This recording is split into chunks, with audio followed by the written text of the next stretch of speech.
Salam sejahtera dan salam hormat anda bersama saya Nick Senyambar dalam segmen cerita. Segmen ini yang mana kami bawakan pelbagai berita dan fokus yang kami bawakan di Esrawani. Di sini kita juga ada bersama dengan pakar dan kadang-kadang kita juga bersama dengan wartawan kita dan berbincang mengenai isu-isu semasa. Dan ketika ini suhu perbincangan kita masih lagi terarah kepada keputusan yang ditetapkan oleh Mahkamah Persekutuan pada petang semalam, yang mana seperti mana yang kita tahu, Mahkamah mengekalkan sabitan serta hukuman penjara 12 tahun serta denda 210 juta ringgit ke atas Datuk Seri Najib Tun Razak kerana didapati bersalah menyeleweng dana SRC International Sendirian Berhad yang mana berjumlah 42 juta ringgit. Dan perbincangan kami di Esrawani ini tidak hanya terhenti selepas keputusan mahkamah tetapi diteruskan lagi untuk melihat gambaran yang lebih besar, bukan sahaja terhadap sistem perundangan negara, pengasingan kuasa mahkamah dan sebagainya, tetapi kita juga di sini melihat kepada impak keputusan terhadap kepimpinan politik. Dan pada petang ini kita bersama dengan Profesor Dr. Muhammad Fuad Othman, iaitu penganalisis politik dari Universiti Utara Malaysia UUM, untuk bercakap berkenaan impaknya terutama terhadap corak kepimpinan UMNO serta kedudukan figura ahli Majlis Kerja Tertinggi MKT UMNO. Pertama sekali Prof, terima kasih kerana bersama dengan kita pada jam ini. Kita ingin tanyakan berkenaan dengan corak kepimpinan UMNO selepas keputusan Mahkamah Persekutuan yang tidak memihak kepada Datuk Seri Najib Tun Razak semalam. Bagaimana Prof melihat kepada corak kepimpinan UMNO selepas ini? Bagaimana impaknya kepada parti ini, Prof? Baik, terima kasih Niki untuk soalan itu. Saya kira dalam nak menjawab soalan ini, kita perlu lihat juga kedudukan Datuk Seri Najib di dalam UMNO. Dan kebetulan Datuk Seri Najib sudah tidak memegang apa-apa jawatan utama kan di dalam UMNO. Walaupun dia telah memainkan banyak peranan yang penting lah, khususnya dalam berkempen di pilihan raya dan sebagainya. Tetapi saya kira dari segi hierarki parti UMNO itu sendiri, dia tidak akan memberi apa-apa kesan lah. Sebab apa? Presiden pun ada, timbalan presiden pun masih ada, naib presiden dan sebagainya masih lagi berada di hierarki UMNO itu.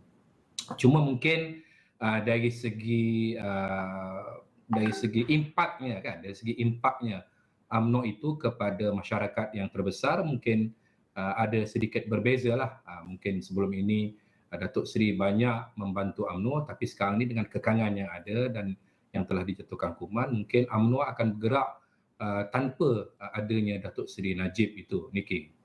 Dan kita melihat kepada aspek masyarakat ini, pasti kes ini bukan sahaja mengubah pandangan serta sentimen masyarakat terutama yang mengaitkan isu rasuah dan penyelewengan seperti ini terhadap mana-mana pemimpin, tetapi pastinya impaknya lebih dirasai sendiri oleh kepimpinan UMNO. Apa yang perlu dilakukan agar perkara negatif seperti ini tidak terus terpalit dengan kepimpinan UMNO sedia ada? Dan seperti mana kita tahu, Datuk Seri Najib Tun Razak juga walaupun tiada jawatan dalam UMNO tetapi juga memberi nasihat dan juga pandangan beliau yang juga sebelum ini beliau pernah bersama dengan UMNO, dan pasti ia ini kelibat beliau membayangi kepimpinan UMNO ini sendiri dan memberi pandangan buat masyarakat yang melihat kepada kes penyelewengan Datuk Seri Najib Tun Razak ini dan dikaitkan dengan UMNO ini. Pandangan Prof?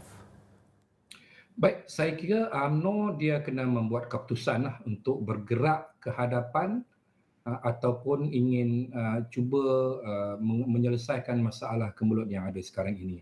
Saya kira sebagai suatu parti politik yang berpengalaman di dalam pentadbiran, dari segi pentadbiran parti ataupun pentadbiran negara, UMNO perlu bergerak terus untuk memastikan bahawa apa yang berlaku dan telah diputuskan kemarin itu tidak akan memberikan kesan ataupun impak yang besar.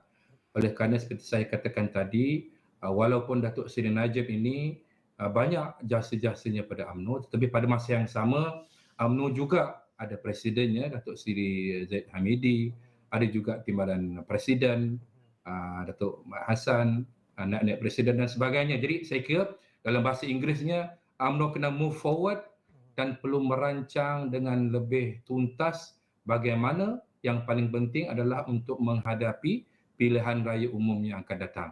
Sebab itulah apa yang selalu dicanangkan kalau kita bercerita politik di Malaysia ini, pastinya dia akan menceritakan tentang PRU yang ke-15.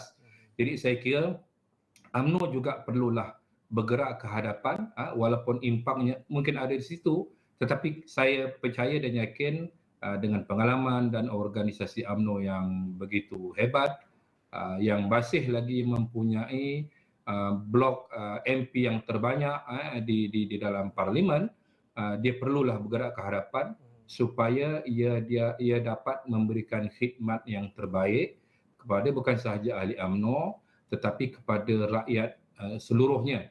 Dan kalau kita tengok Perdana Menteri itu sendiri adalah daripada UMNO kan, Datuk Seri Ismail Sabri adalah salah seorang daripada naib Presiden UMNO.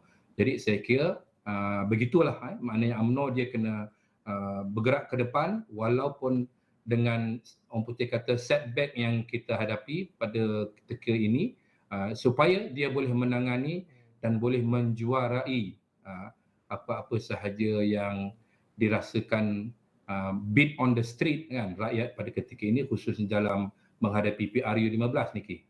Dalam move forward seperti mana yang dikatakan oleh Prof, tadi kita juga ada bersama dengan Profesor Dr. Siva Murugan Pandian yang mana beliau juga berkata mungkin UMNO memerlukan penstrukturan semula mengambil daripada insiden keputusan Mahkamah Persekutuan ini terhadap Datuk Seri Najib Tun Razak. Adakah UMNO benar-benar perlu melakukan penstrukturan semula untuk bergerak ke hadapan ini, Prof?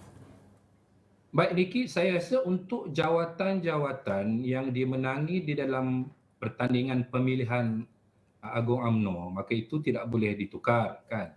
Tetapi mungkin jawatan-jawatan yang lain seperti Ketua Penerangan, Susah Agung dan sebagainya yang dilantik oleh Presiden, maka mungkin boleh dilakukan pertukaran. Tapi jawatan-jawatan yang telah dimenangi secara undian semasa pilihan parti, itu saya rasa agak sukarlah, kecuali dia buat extraordinary general meeting lah kan, yang mana saya kira mungkin tidak akan berlaku lah dengan keputusan mahkamah yang membenarkan UMNO untuk menunda mesyuarat agung sehingga 6 bulan selepas pilihan raya. Saya kira begitu. Tetapi mungkin dari segi jawatan-jawatan yang boleh ditukar untuk dikuatkan lagi, di enhance lagi, mungkin boleh berlaku pertukaran. Tapi yang telah dipilih saya rasa mungkin tidak akan berlaku lah, Niki.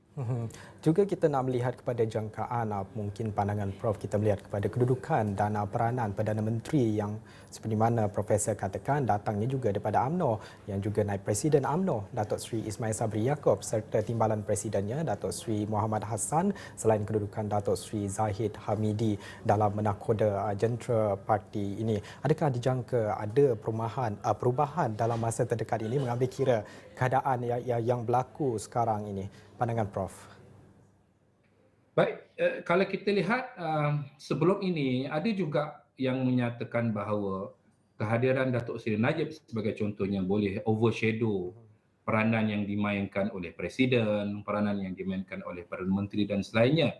Tapi blessing in disguise, maknanya dengan apa yang berlaku ini mungkin dia akan memberikan suatu suntikan baru supaya pemegang jawatan ini, khususnya Presiden dan juga Perdana Menteri, boleh memainkan peranan yang lebih tuntas lah selepas ini kan. Maknanya apa sahaja yang orang kata seolah-olah overshadow oleh Datuk Seri Najib itu mungkin tidak akan berlaku lagi lah. Dan saya rasa UMNO boleh sentiasa fallback kepada barisan kepimpinan yang sedia ada sampaikanlah kepada Ketua Pemuda, Datuk Ashraf Wajdi, Ketua Wanita, Datuk Seri Nuraini dan sebagainya. Jadi mereka ini adalah merupakan pemimpin-pemimpin yang mempunyai pengalaman, bukan sahaja pengalaman politik kepartian, tetapi juga pengalaman dari segi pentadbiran, dan saya kira mereka ini pada ketika ini dia akan terpaksa step forward lah kan untuk membawa UMNO ke hadapan selepas ini. Dan saya kira ini sesuatu perkara yang tidak susah dan tidak mustahil, bahkan ia adalah suatu perkara yang biasa dalam rencah harian politik, Niki, sebab kalau kita lihat sebagai semana yang saya katakan tadilah, oleh kerana Parti UMNO ini adalah parti yang besar, yang ada pengalaman dan sebagainya, saya kira dia tidak ada kekurangan lah dari segi pemerintahan dan juga mereka yang boleh memandu dan memacu bukan saja parti itu tetapi negara kepada keadaan yang lebih baik, Niki. Jadi pandangan Prof juga apa cabaran utama yang didepani oleh UMNO dalam memastikan parti ini terus jitu, terus kukuh dalam pendirian mereka dan tidak mengubah mungkin sebarang strategi parti dalam berdepan dengan PRU ke-15 akan datang yang mungkin dalam tempoh mulai bulan ini sehingga ke Julai tahun depan. Apa cabaran utama mereka yang mereka depani ketika ini? Saya kira, Niki, yang paling utama sekarang ialah oleh kerana telah berlakunya keputusan penghakiman kepada Datuk Seri Najib. Yang pertamanya adalah bagaimana UMNO untuk bangkit dan ingin menerangkan kepada rakyat bahawa mereka ini masih lagi relevan, masih lagi boleh diharapkan untuk membawa suara rakyat dan membuat perubahan di dalam pentadbiran negara dan sebagainya. Jadi itu adalah cabaran yang pertama, kerana mungkin akan berlaku sedikit defisit kepercayaan, contohnya kan, defisit kepercayaan. Tetapi itulah dia cabaran yang pertama untuk UMNO terangkan kepada rakyat, bukan sahaja kepada ahlinya. Mungkin pada ahlinya lebih senang sebab mereka itu adalah ahli kan, ahli ni kok mana pun dia akan bersama dengan parti. Tapi pada rakyat yang terbesar, maka dia perlu meyakinkan bahawa UMNO masih lagi relevan dan boleh memberikan sumbangan yang bermakna kepada rakyat keseluruhan. Itu yang pertama. Yang keduanya, saya kira sebagaimana yang kita juga selalu dengar, adanya berlaku sedikit perpecahan dalaman di dalam UMNO.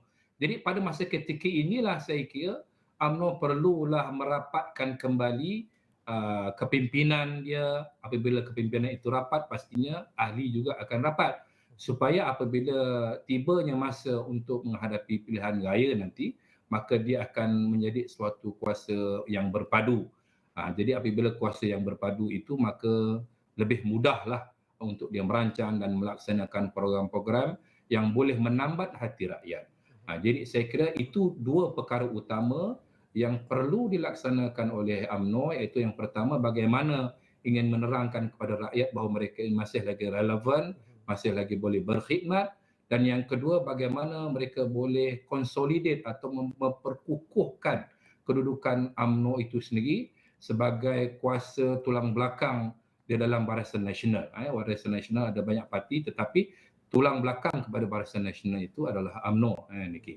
Baik, itu adalah pandangan yang disuarakan oleh Profesor Dr. Muhammad Afwad Othman, iaitu penganalisis politik dari Universiti Utara Malaysia UUM berkenaan dengan impak kes Datuk Seri Najib Tun Razak terhadap kepimpinan UMNO serta kedudukan figura yang ada. Dan ini antara perbincangan yang kami bawakan kepada anda penonton Astro Awani berkenaan bukan sahaja kita berbincang ataupun menganalisis dari segi perundangan dan juga kehakiman terhadap kes penyelewengan ini, tetapi kita mengambil kira kepada figura besar seperti Datuk Seri Najib Tun Razak ini, impaknya terhadap kepimpinan parti dan juga bagaimana kepimpinan ini dibayangi oleh kes penyelewengan seperti ini. Dan pastinya kita akan bawakan lebih banyak lagi perbincangan yang kita akan kecilkan dan kongsikan bersama anda penonton Astro Awani. Kita berhenti rehat seketika, kembali selepas ini.